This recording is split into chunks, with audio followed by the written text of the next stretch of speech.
ఈ మావిగన్ అంశం నిజంగానే లక్షల కోట్లు ఆదా చేసే మంత్రమా కాదా?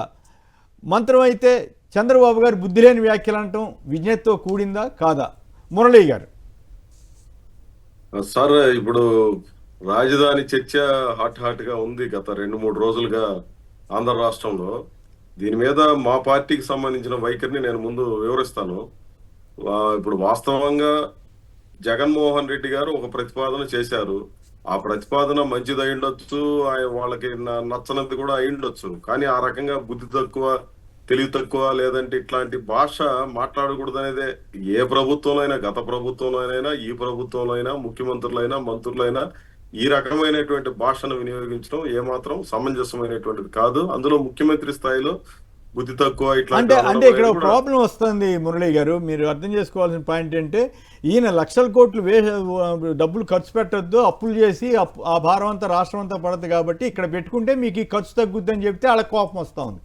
మేము ఇక్కడే ఖర్చు పెడతాం లక్షల కోట్లు అంటున్నారు. ఇప్పుడు లక్షల కోట్లు ఖర్చు పెట్టడం, ఒకే చోట ఖర్చు పెట్టడం కరెక్టా, లేదు తగ్గించి దీన్ని ఒక మహానగరం కింద ముందుగానే డెవలప్డ్ ప్రాంతాన్ని ఎంపీ చేసుకోవడం కరెక్టా? 10,000 కోట్లతో 5,000-10,000 కోట్లు పెడితే సరిపోయేదానికి లక్షల కోట్లు పెట్టడం కరెక్ట్ అన్నదానికి చంద్రబాబు గారు సమాధానం చెప్పలేకపోతున్నారు కదా, అది సమస్య.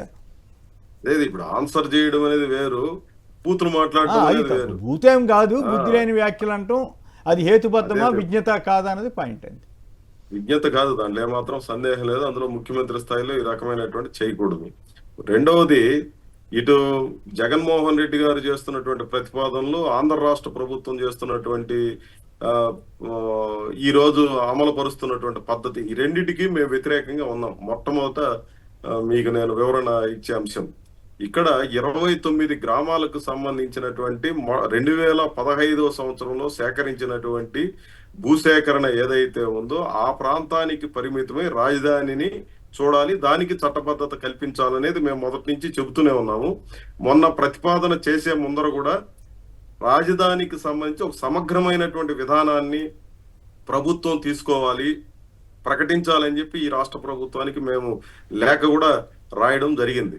అని దురదృష్టం ఏంటంటే, ఇప్పుడు లెనిన్ గారు ఒక మాట అంటాడు, ఏ మాట వెనక ఏ వర్గ ప్రయోజనం దాగిందో అర్థం కానంత వరకు ప్రజలు మోసపోతూనే ఉంటారని చెప్పి.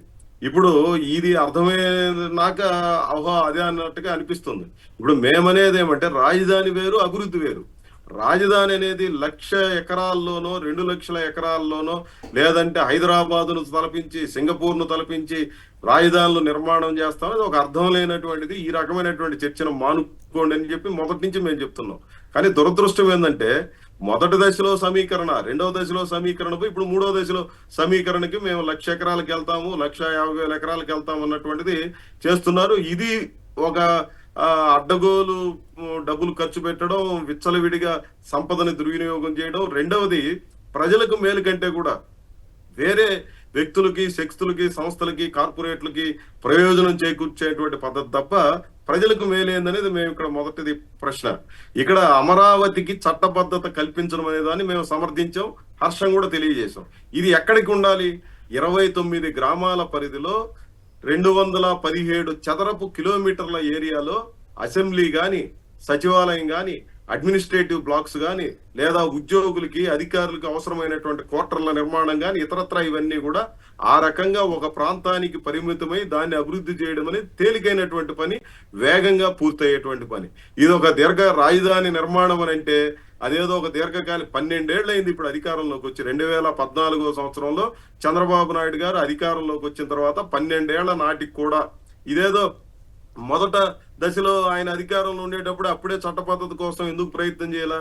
ఈ చట్టబద్ధత అనే పేరుతో మిగిలిన అంశాలన్నింటినీ మరుగున పరిచేసి, ఏమాత్రం ప్రాధాన్యత లేనటువంటి విషయాలుగా మార్చేసి, ఈ చట్టబద్ధత తీర్మానమే చాలా గొప్ప ప్రయోజనం అన్నట్టుగా పెద్ద ఫోకస్ ఇచ్చే అధికారుల దగ్గర నుంచి, ప్రజల దగ్గర నుంచి, ఇళ్లలో మీరు దీపాలు పెట్టండి, దండం పెట్టండి, ఈ ముగ్గురికి అభినందనలు తెలియజేయండి, కృతజ్ఞతలు తెలియజేయండి అని చెప్పి ఫోటోలు పెట్టుకొని ఇదంతా కూడా అర్థం లేనటువంటిది. ఈ రకమైనటువంటి హైప్ పెంచడానికి ఆంధ్ర రాష్ట్రంలో జరుగుతున్నటువంటిది పూర్తిగా అసలు విషయాలు పక్కదో పట్టించి, ఈ రోజు మాస్టర్ ప్లాన్ల పేరుతో, లేదంటే మెగా ప్రాజెక్టుల పేరుతో, ఇంకొక పేరుతో హడావుడి కార్యక్రమం చాలా పెద్ద ఎత్తున చేస్తున్నారు. ఇది సమంజసమైనటువంటిది కాదు అని చెప్పి మేము చెప్తున్నాం సార్. మేము అనేది ఏమనంటే, మీరు అర్బనైజేషన్, అర్బన్ డెవలప్మెంట్ కు సంబంధించిన ఆస్పెక్ట్స్ అన్ని ఇంకొక ఇదిగా పెట్టుకొని చర్చ చేయండి. రాష్ట్ర రాజధాని అభివృద్ధికి సంబంధించినటువంటి విషయంలో ఇప్పుడు ప్రత్యేక హోదా అనేది పక్కన పెట్టేశారు.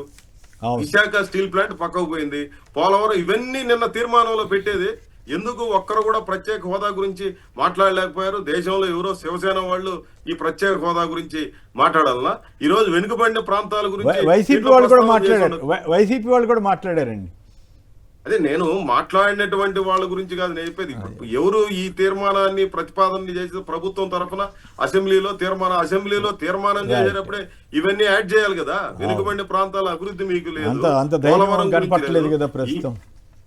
ఈ రోజు నేను అనేది అమరావతికి సంబంధించిన దాంట్లో కూడా చట్టబద్ధత రాజధానికి, కానీ రైతులకు ఏం చట్టబద్ధత ఉంది దీంట్లో? లేదా భూములు కోల్పోయినటువంటి వాళ్ళకి ఏం చట్టబద్ధత ఉంది? లేదా త్యాగాలు చేసినటువంటి 29,000 మంది రైతులు ఇచ్చినటువంటి వాళ్ళకి ఏమి ఇక్కడ భద్రత మీరు కల్పించారు? లేదా రకరకాలుగా నష్టాలు పోయినటువంటి వీళ్ళకి ఏముంది?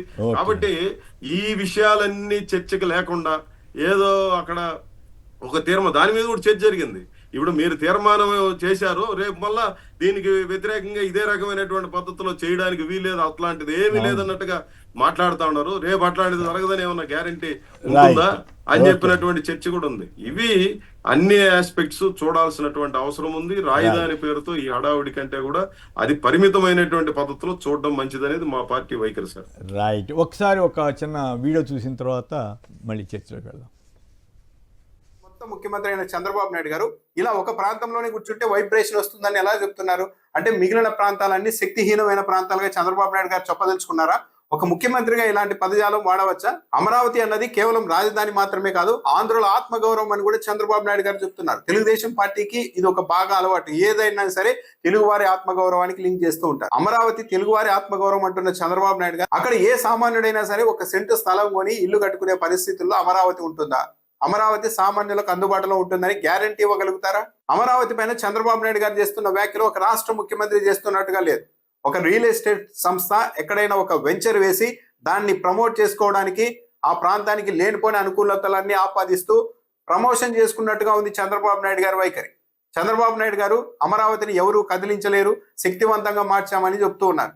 అమరావతి మీద అసెంబ్లీలో ప్రకటన చేసేటప్పుడు చంద్రబాబు నాయుడు గారు ప్రతి జిల్లాకు 10 హామీలు ఇచ్చారు. ఎయిర్పోర్టు, పోర్టులు, ప్రముఖ సంస్థలు, ఆ హాస్పిటల్, ఎయిమ్స్ అని ఇలాంటి హామీలు ఒక్కో జిల్లాకు 10 హామీలు ఇచ్చారు. కానీ ఈ రోజు చంద్రబాబు నాయుడు గారు ఒక్కో జిల్లాకు తాను ఇచ్చిన 10 హామీల గురించి ఎక్కడైనా మాట్లాడుతున్నారా? ఎంతసేపు అమరావతికి భూములు ఇచ్చిన వారు అమరావతిలో లక్షల కోట్లు పెట్టి ఎలా అభివృద్ధి చేయాలి దీని మీద ఉన్నారు తప్పించి తాను అమరావతి ప్రకటన చేసేటప్పుడే మిగిలిన జిల్లాలన్నిటికీ కూడా హామీలు ఇచ్చాను కదా అని ఆ హామీల దిశగా చంద్రబాబు నాయుడు ఒక్క క్షణమైనా మాట్లాడుతున్నారా?